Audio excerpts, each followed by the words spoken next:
aqueles que acorreram e atenderam ao nosso convite, aos nossos valentes cadetes da Polícia Militar, capitaneados aí pelo capitão PM Vasconcelos. Também quero agradecer ao Tenente Coronel PM Paulo, o 8º PPMI, e a todos os alunos do curso os cadetes que estão aqui nesta representação. Também saúdo os nossos veteranos diretores, Agostinho Toffoli Tavolaro, Duílio Batistoni Filho, historiador, que nos privilegiam hoje com a sua presença também. Jornalista Gustavo Omar Correia Mazola, e temos aqui também, e quero agradecer, a presença do representante da Câmara Municipal de Campinas, vereador Luiz Carlos Obossini.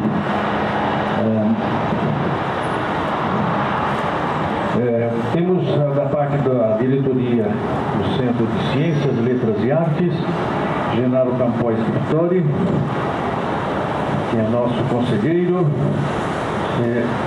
nosso primeiro secretário Giovanni Galvão, a nossa segunda secretária Sandra Palermo Funari. Um especial agradecimento ao Departamento de Turismo da Secretaria de Cultura, aqui liderado por Eros Wiesel, também Davi Paulino, a Sandra Pérez, que é do FIC, que nos dá muita alegria também de estar aqui conosco nesta manhã. Sandra? Marco Antônio dos Santos, Departamento de Turismo, e Simvaldo Origon, que também nos presenteia com a sua presença. A todos os demais, temos também o nosso Augusto Scorza, do Rotary Club, e também membro do nosso conselho, que nós saudamos também. E a todos os demais, as senhoras presentes, a senhora Maria Hangai, foi professora da Escola Preparatória de Cadetes, professora de Geografia, que hoje também nos brinda com a sua presença. E a todos os demais, eu quero agradecer também aos patrulheiros de Campinas que nos trouxeram o som, as bandeiras e a sua representação. Muito obrigado. Bem, nós pedimos a todos, então, em posição de sentido, nós ouçamos a execução do hino nacional brasileiro, ajudando-nos a cantar.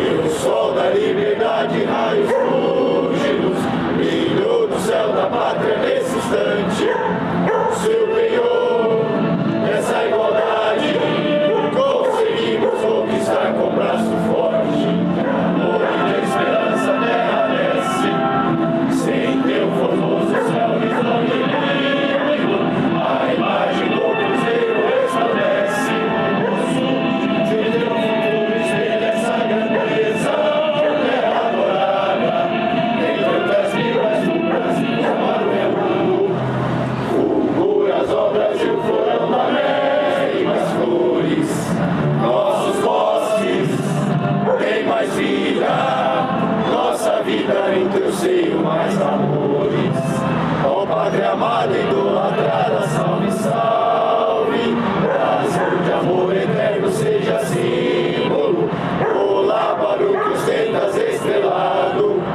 e diga o verde louro desta flâmula, paz no futuro e glória no passado, nós guerres da justiça clava forte, verás que o filho teu não foge à luta,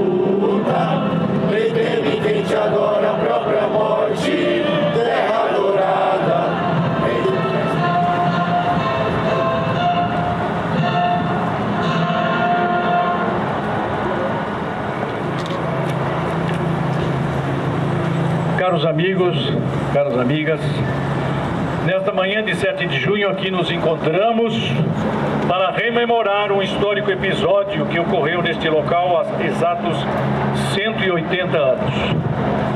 Para que os campineiros nunca se esquecessem desse momento em que bravos deram a sua vida por uma causa, no maior dos sacrifícios, o Centro de Ciências, Letras e Artes, através do seu Departamento de História, aqui mandou construir em 1956 este pequeno marco, um monumento singelo, mas significativo, como singelas eram as almas daqueles nossos irmãos brasileiros. Como cidadãos de Campinas, que aqui moramos, ou mesmo brasileiros de outras cidades e estados que para aqui vieram, temos o dever cívico de olhar e zelar por monumentos como este. Pois o que são os monumentos, senão os testemunhos e os traços de nossa trajetória ao longo do tempo?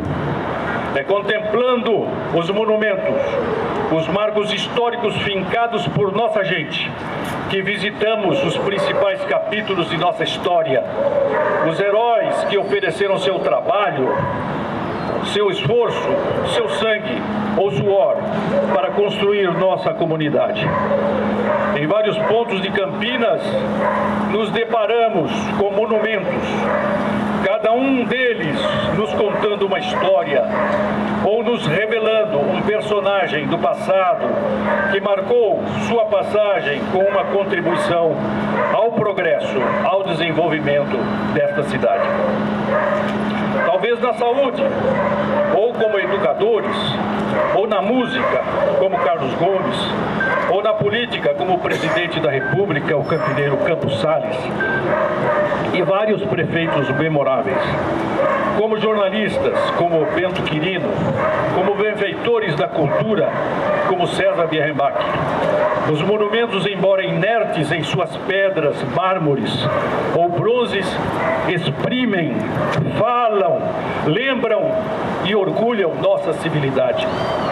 Temos, portanto, que cuidar, estimar, conservar nossos monumentos, porque eles são a prova, silente, porém eloquente, de que somos como povo do valor e coragem que tivemos e temos dos nossos ideais humanísticos e dos sonhos que cumprimos. Reverenciando o que este monumento simboliza, os bravos que tombaram no combate de Venda Grande, o ideal e valores que eles defenderam, abrimos honrosamente esta homenagem. Gostaria de agradecer a presença de todos que aqui se reúnem e das famílias dos moradores deste bairro da Chácara dos Amarais. Muito obrigado.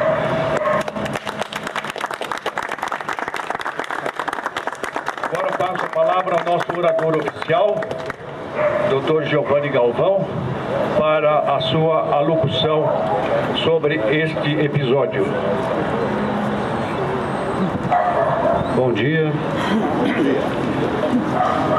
O histórico combate da Venda Grande. Raros episódios reúnem personagens históricos brasileiros tão importantes como Dom Pedro II, Regente Feijó, Duque de Caxias, Brigadeiro Tobias de Aguiar e a famosíssima Marquesa de Santos, bem como o Barão de Monte Alegre e Boaventura do Amaral. O episódio da Venda Grande reúne todos eles. Este marco aqui chamamos monumento, instalado no canteiro central de uma avenida de um bairro campineiro, é pouquíssimo conhecido. Há mesmo quem viva a infância, a adolescência e a vida adulta por aqui, passando frequentemente próximo a esse monumento, sem sequer saber o motivo de sua existência. Essa região chamada de Amarais, situada entre o aeroporto dos Amarais e o Ribeirão Quilombo, tem uma enorme importância histórica. Foi aqui que se deu o combate da Venda Grande em 7 de junho de 1842. Se olharmos em volta, notaremos que aquilo que um dia foi um campo de batalha em que irmãos brasileiros se enfrentaram defendendo à morte seus ideais, tem hoje toda uma estrutura urbana com casas, barracões, indústrias e comércios, ruas e praças. O campo em que aquele episódio glorioso aconteceu foi engolido e desapareceu. É bem possível, no entanto, que sob algumas dessas construções ainda estejam os restos mortais de algum ou alguns dos muitos heróis que aquele combate produziu. Neste espaço de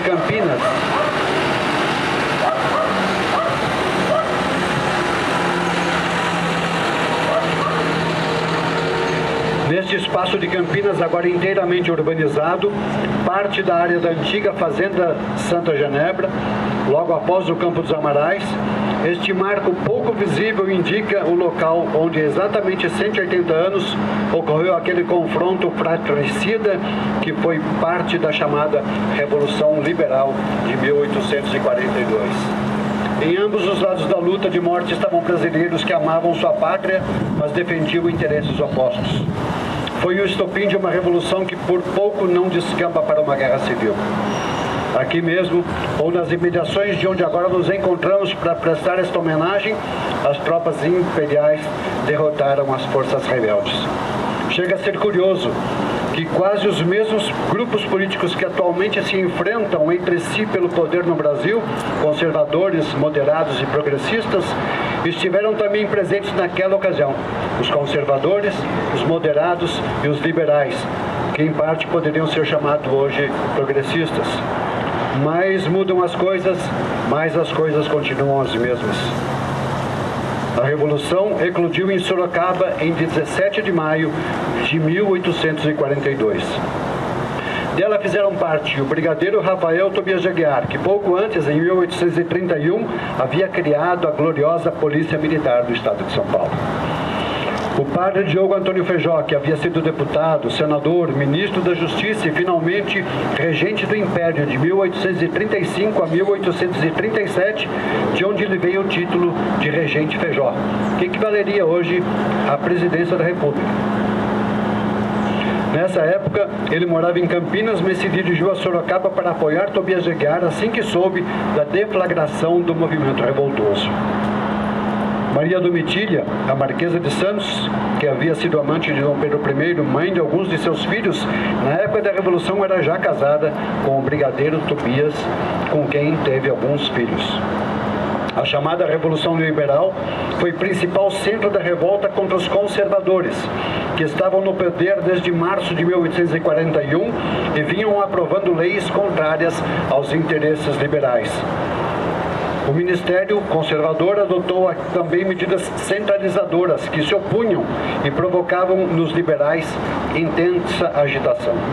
Bem por isso, os liberais pretendiam depor em São Paulo o barão de Monte Alegre, então governador do estado, na época chamado presidente da província, e transferir a capital para Sorocaba, aclamando assim o brigadeiro Tobias de Aguiar de novo como presidente da província.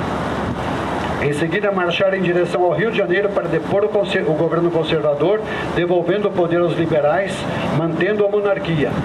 Não se tratava, portanto, de um movimento republicano. Na cidade paulista de Sorocaba, o brigadeiro Rafael Tobias de Aguiar, que havia presidido a província em 2 ocasiões, foi demitido das funções de governador pelo Ministério, que agora nomeara o barão de Monte Alegre para o cargo. Tobias de Aguiar era altamente popular e iniciou o movimento revolucionário que rapidamente se espalhou para outras cidades da província, como Itu, Faxina, hoje chamada Itupeva, Porto Feliz, Itapetininga, Capivari e até em Minas Gerais. Foi Rafael Tobias de Aguiar aclamado presidente interino da província. Tobias prestou juramento de defender o imperador e a Constituição até a última gota de seu sangue. Nomeou comandantes militares, despachou emissários, suspendeu a lei das reformas, declarou nulos os atos praticados em virtude dela. Sob seu comando militar foi constituída a chamada Coluna Libertadora, com uns 1.500 homens aproximadamente para marchar até a capital paulista e dali para o Rio de Janeiro. Feijó havia levado um prelo de Campinas para Sorocaba e nele começou a escrever um jornal revolucionário chamado O Paulista, do qual se editaram apenas 4 números. O barão de Caxias, então barão, que depois trilharia toda uma carreira de títulos, Brigadeiro Luiz Alves de Lima e Silva foi encarregado de partir do Rio para São Paulo e combater os revoltosos. Partiu a bordo de um vapor, desembarcando em Santos. Logo em seguida chega a São Paulo, acabando com os planos dos revoltosos de conquistar São Paulo, a capital. Os revolucionários estavam marchando de Sorocaba para o Rio de Janeiro, então, passando agora por Campinas, e a Venda Grande era um local quase obrigatório de pouso, descanso e recomposição dos mantimentos necessários ao prosseguimento da marcha. E foi aqui que se deu o combate. O ponto quase final da Revolução Liberal foi a batalha, o combate que hoje aqui homenageamos.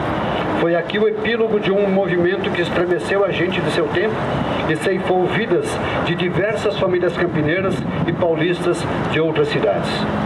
Este combate vitimou Boaventura do Amaral, que tombou morto junto com dezenas de outros soldados. Era ele Ituano, capitão, e hoje dá nome à importante rua no centro de Campinas.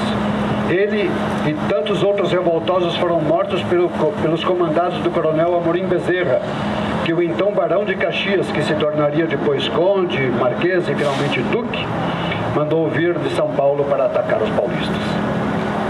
O depoimento desses antigos dá conta de que o capitão Boaventura do Amaral e muitos de seus companheiros feridos morreram no interior da Venda Grande,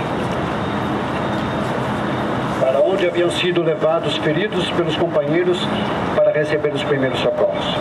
Diversos mortos em combate foram sepultados no entorno da Venda Grande e depois removidos para outros locais não identificados. Assim, aquele cemitério do combate passou a ser, com o tempo, mera referência histórica. Mas o respeito popular ainda hoje ocasiona manifestações como o frequente aparecimento de velas e imagens junto a esse marco. Após essa vitória das forças do poder central, houve intensa caça aos líderes. Tobias de Aguiar foi preso e levado ao Rio de Janeiro. Feijó foi preso em Sorocaba em 21 de julho de 1842, levado para São Paulo e daí para o Rio de Janeiro e de lá para Vitória, onde permaneceu preso, tendo falecido pouco mais de um ano depois. Foram ambos anistiados em 1844 pelo imperador Pedro II. O verdadeiro historiador da Venda Grande, o cronista Amador Bueno Machado Florense, filho de Hércules Florense, inventor da fotografia, que morou em Campinas, relatou minuciosamente esses episódios da ação revolucionária, ressaltando sempre o heroísmo dos participantes. É possível que você tenha às vezes passado indiferente por esse marco construído no canteiro central de uma avenida e nem se dê conta de sua importância. Você o verá a partir de agora com respeito e orgulho dos seus heróis. Esse marco existe exatamente para lembrar e homenagear esse fato histórico e seus heróicos protagonistas. Estes, sim, verdadeiros heróis que deveriam ter seus nomes inscritos no livro dos heróis da pátria. A presença de cada um de vocês colabora hoje para realizarmos uma homenagem à altura do merecimento daqueles que lutaram pela nossa liberdade e banharam com seu sangue este solo sagrado onde agora nos reunimos. Muito obrigado. Anuncio agora a palavra do nosso membro do Conselho Fiscal, Genaro Campois Capitori, também estudioso da nossa história, que vai pedir uma colaboração a todos nós.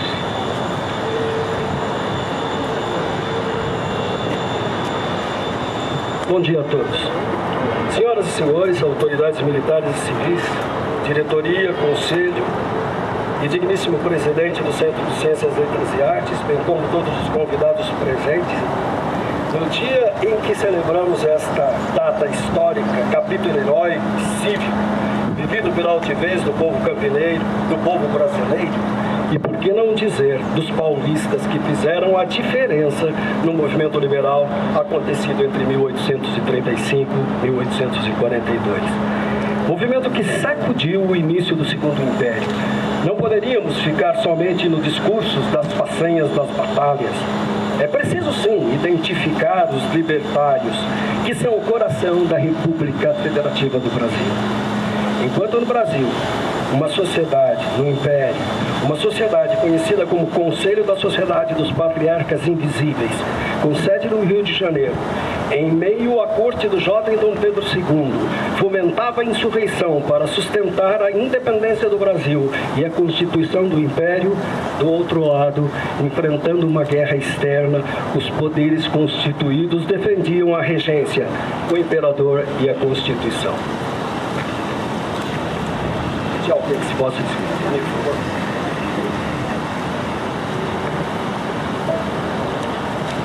Diante dos fatos, pergunta-se: quem era o inimigo? Os liberais que se armavam ou os conservadores que se aliavam aos regressistas? Em um fogo amigo, os brasileiros se dizimavam em Campinas, Limeira, Sorocaba, Santa Luzia, Porto Alegre, na busca de um caminho em busca da defesa do Brasil, da pátria, do imperador. Este capítulo do combate da Venda Grande é precioso demais para a nossa cidade, para a nossa história, e não podemos deixar de nominar esses atores desse evento. Do Rio de Janeiro, no dia 18 de maio de 1842, zarpava do porto às 8 horas da manhã 4 barcas de vapor: a Especuladora, Paquete do Sul, Pernambuco e São Sebastião. Nela traziam mais de 70 praças do 12º Batalhão de Caçadores com destino a Santos.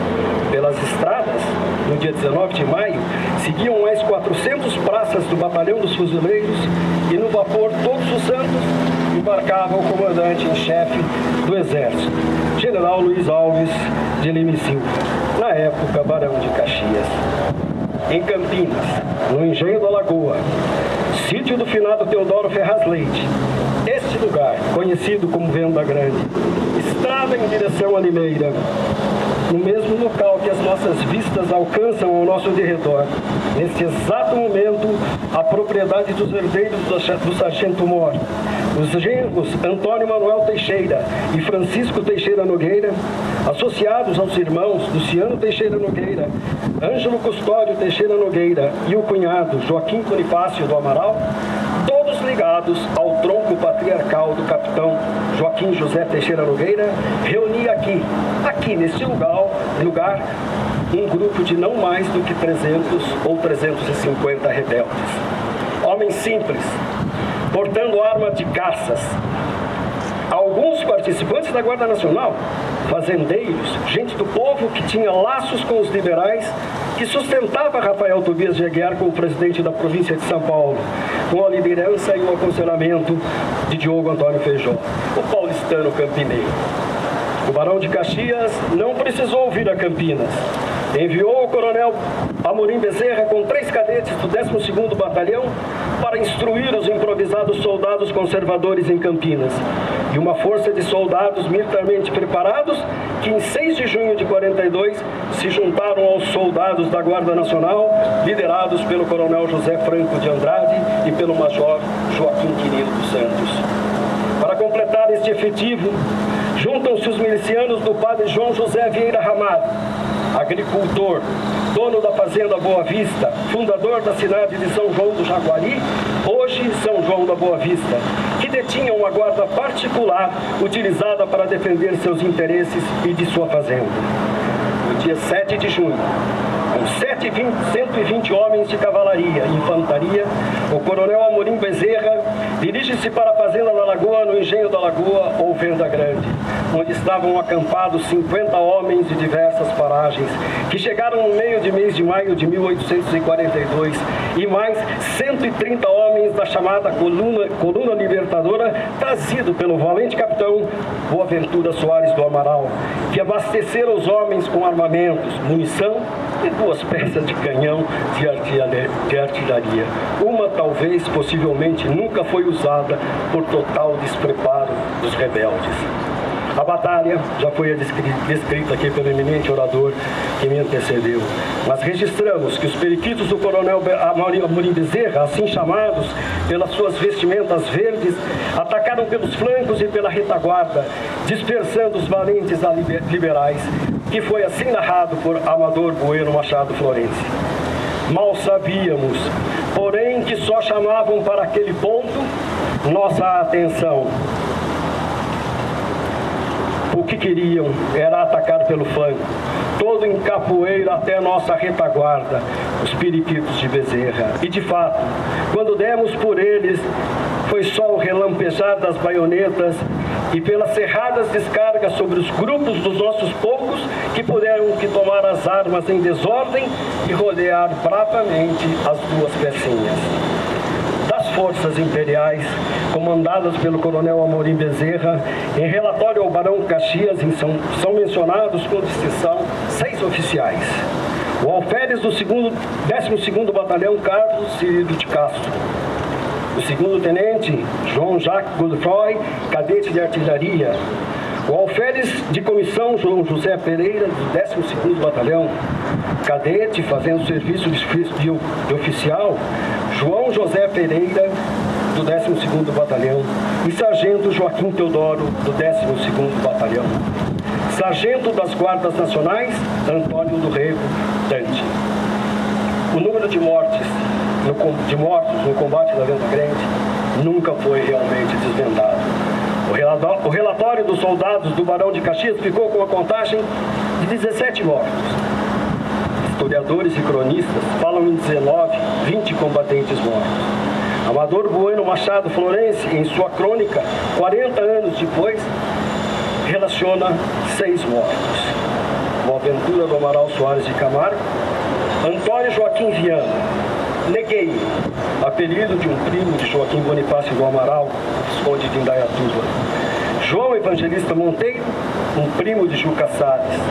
Um tal de João Francisco, talvez seja João Sapateiro, nome que o identifica como alfaiate, mestre de ofício de Antônio Ferreira Sassarino, que nesta época era prestador de serviço na comunidade.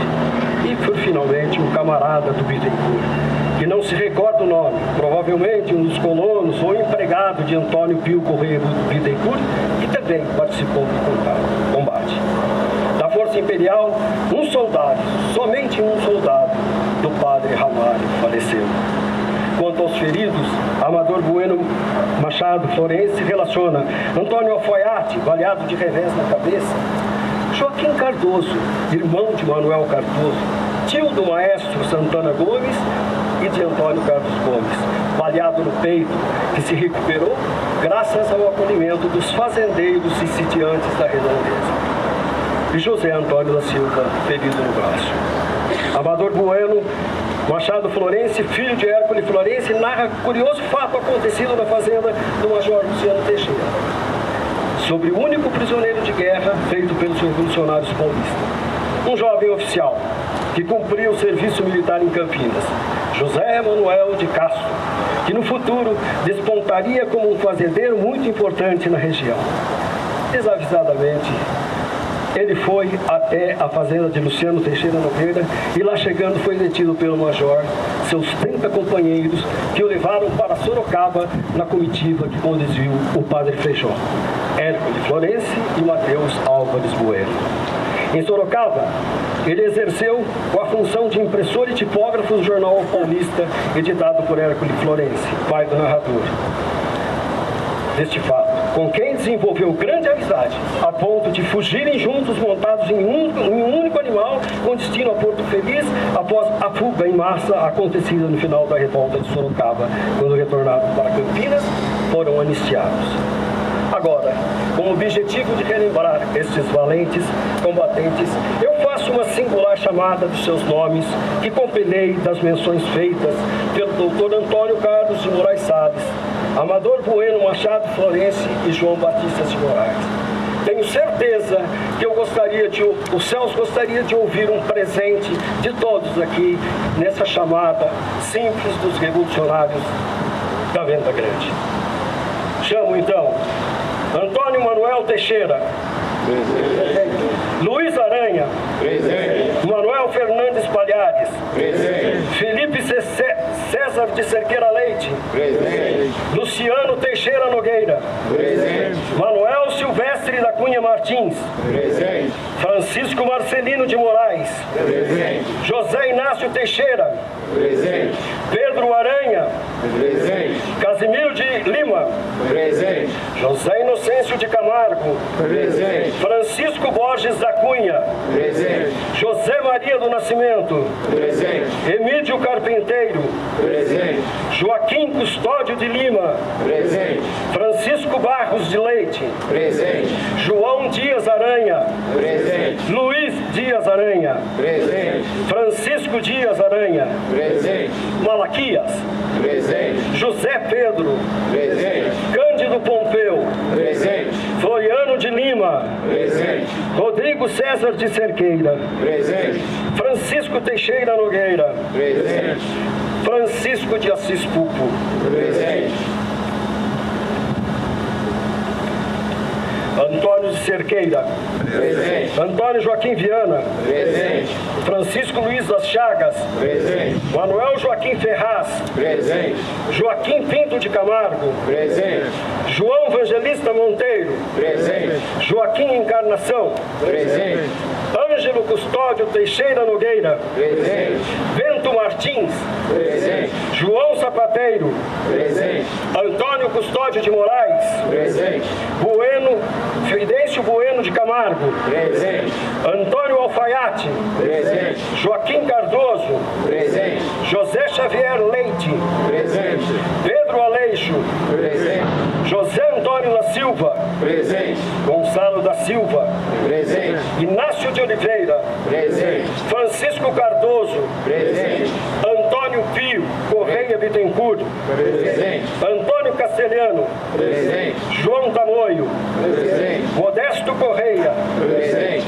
João Batista Pupo de Moraes. Presente. Joaquim Bonifácio do Amaral. Presente. Boaventura do Amaral Soares de Camargo. Presente. Carlos Augusto do Amaral. Presente. Reginaldo Antônio de Moraes Salles. Presente. Juca Cavalheiro. Presente. Sargento Mor. Raimundo Álvares dos Santos Prado Leme. Presente. Diogo Benedito dos Santos Prado. Presente. Miguel Arcanjo Ribeiro de Castro Camargo. Presente. Neguei. E para finalizar, eu vou me valer de um poema do príncipe dos poetas, Divino Pirelli de Almeida, em honra aos heróis da Revolução. E ele diz assim: é o silêncio que responde, presente.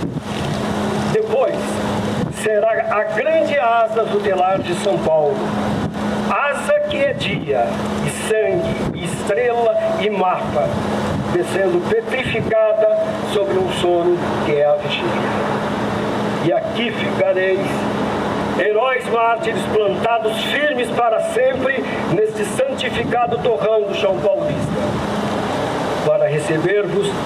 Feriu-se ele da máxima de entre as únicas feridas na terra que nunca se cicatrizam, porque delas uma imensa coisa emerge e se impõe, que as eterniza.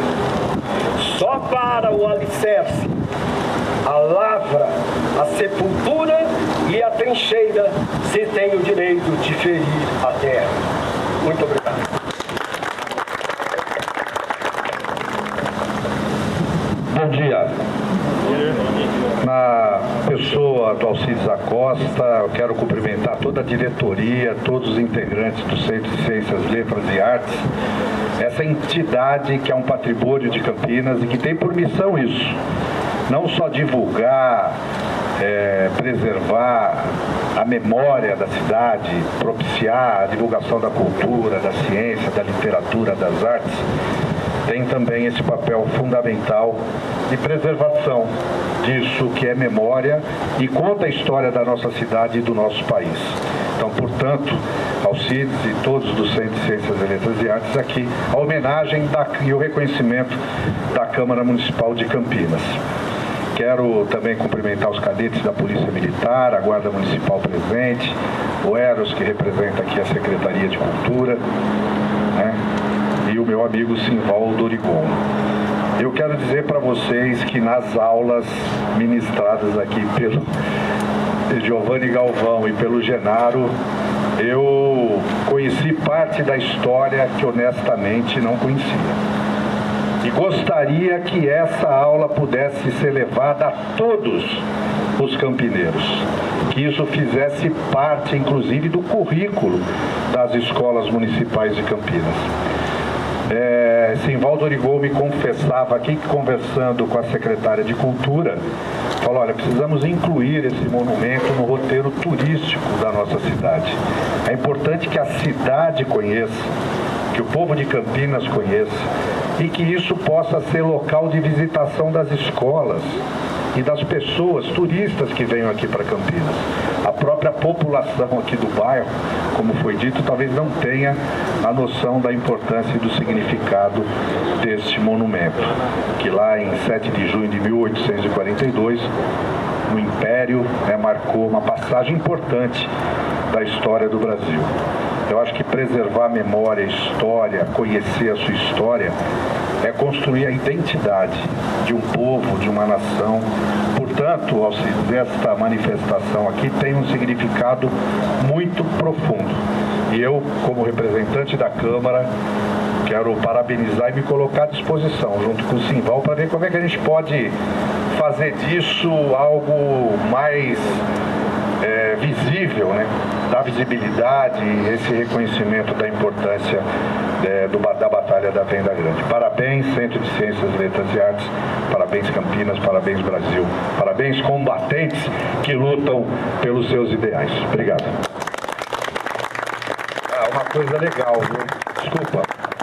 Genaro, quando você pediu para que todos nós respondêssemos presentes, você nos levou a todos a viver esse momento e olhar esse descampado aqui como algo presente, vivo hoje. Parabéns, foi muito legal essa experiência. Obrigado. Muito obrigado, vereador Luiz Carlos Rossini, que nos honra muito com a sua presença e com a sua palavra. Gostaria de registrar também a presença de mais um membro da nossa diretoria, o engenheiro Fernando Pina Figueiredo. Muito bem, eu agradeço a todos. Ainda deixo livre a palavra para mais alguém que queira se manifestar. Aqui, Eros Wiesel, nosso diretor do Departamento de Turismo, da Secretaria de Cultura e Turismo. Obrigado, professor. Bom dia a todos. Gostaria de cumprimentar a todos os presentes, autoridades, o vereador Rossini, tantos amigos que estão presentes. Complementar o que o vereador precisamente disse, que é uma honra para nós aqui em Campinas termos um Centro de Ciências, Letras e Artes que resiste bravamente, que atua bravamente na recuperação, no resgate, no respeito à memória dessa cidade. Eu fiquei muito emocionado com a apresentação feita detalhadamente pelo Genaro, pelo Galvão, porque de uma certa forma trouxe a materialidade que estava ainda no universo simbólico da gente e que fez reforçar mais ainda o nosso respeito a todos esses heróis que deram a sua vida por um ideal de liberdade, coisas que hoje são tão difíceis nessa sociedade que a gente vive hoje. O resgate, eu acho que da história, da memória social, eu acho que é um ato heróico, porque eu acho que muitos dos problemas que nós vivemos hoje enquanto sociedade se dá justamente porque nós não conseguimos olhar para trás. Isso é muito perigoso, porque nós não conseguimos reconhecer os erros. E eu acho que principalmente a gente não consegue se inspirar nas iniciativas.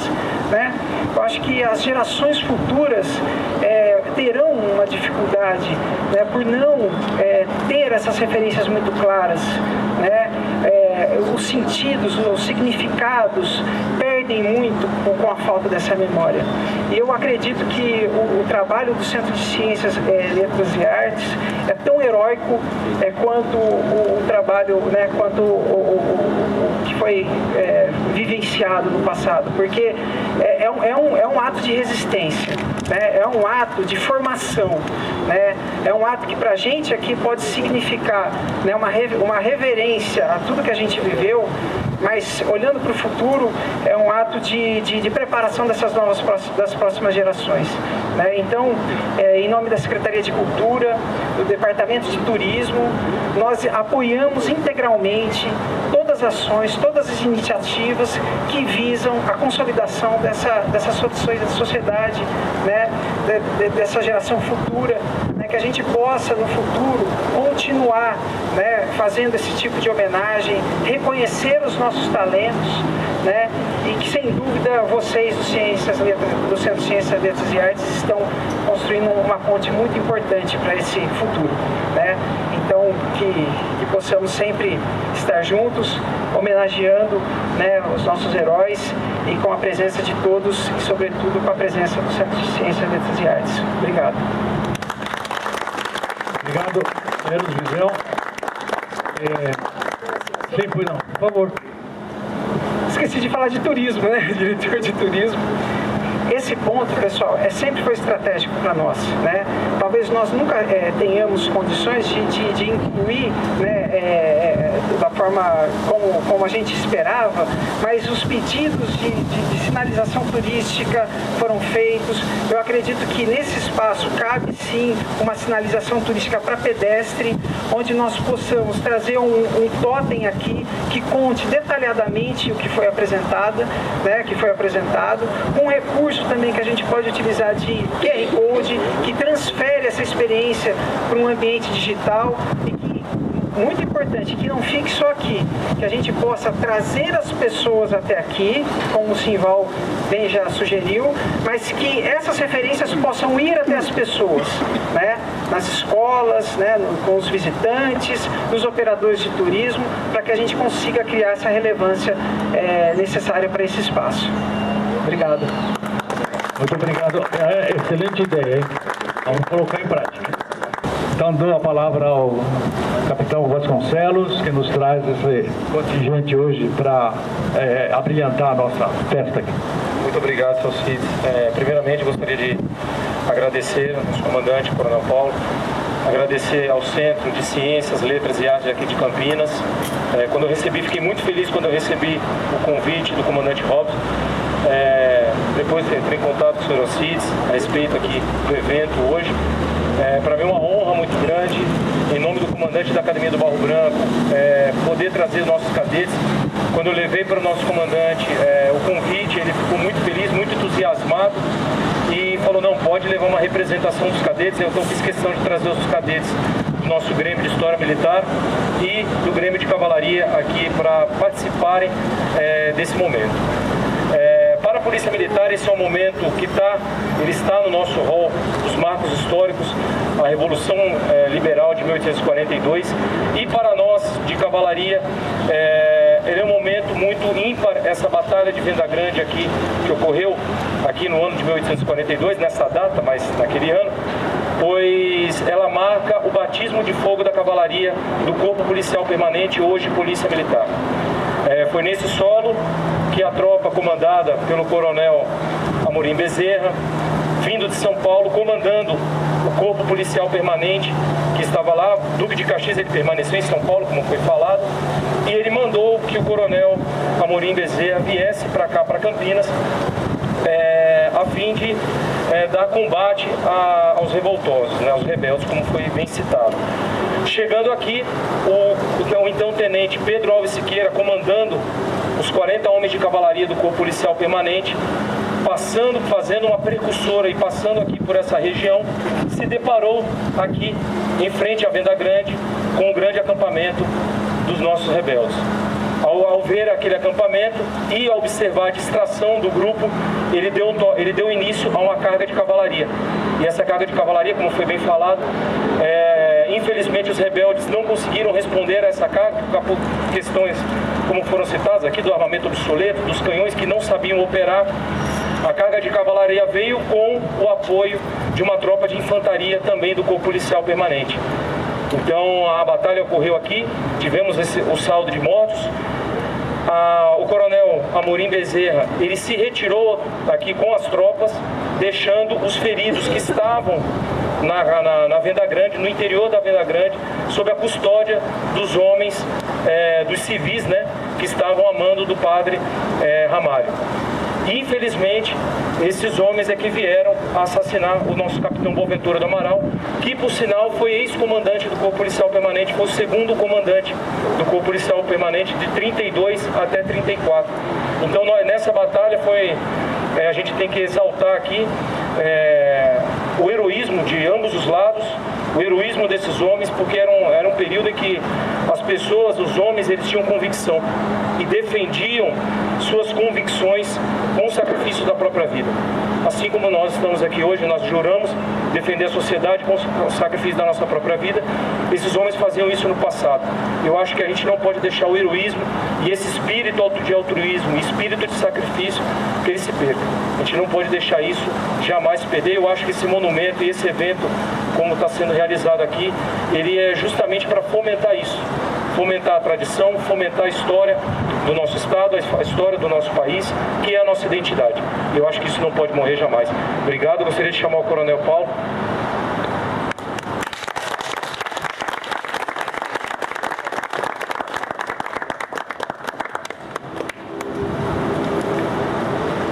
Bom dia a todas e a todos. Senhor, na pessoa do senhor, eu cumprimento todas as autoridades aqui presentes.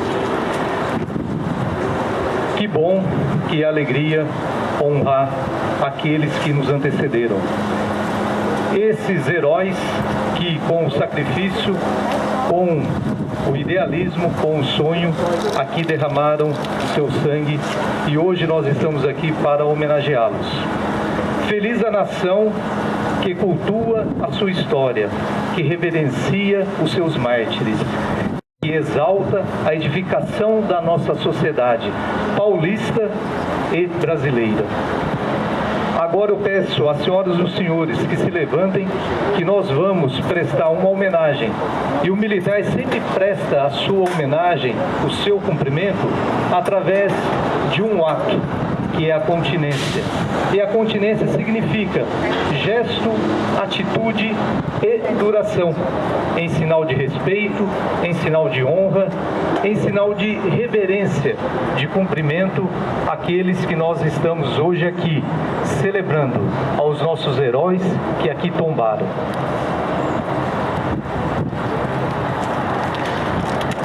Pelotão PM, ao meu comando. Pelotão, sentido. Em continência aos que tombaram, aos que derrubaram seu sangue, apresentar armas.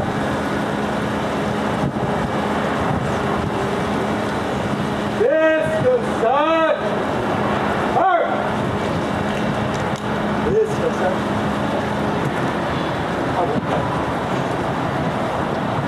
E diante daquele que nos deu a vida, que é Deus, eu peço agora aos senhores e às senhoras um minuto de silêncio aos espíritos que estão na eternidade junto dele, Deus.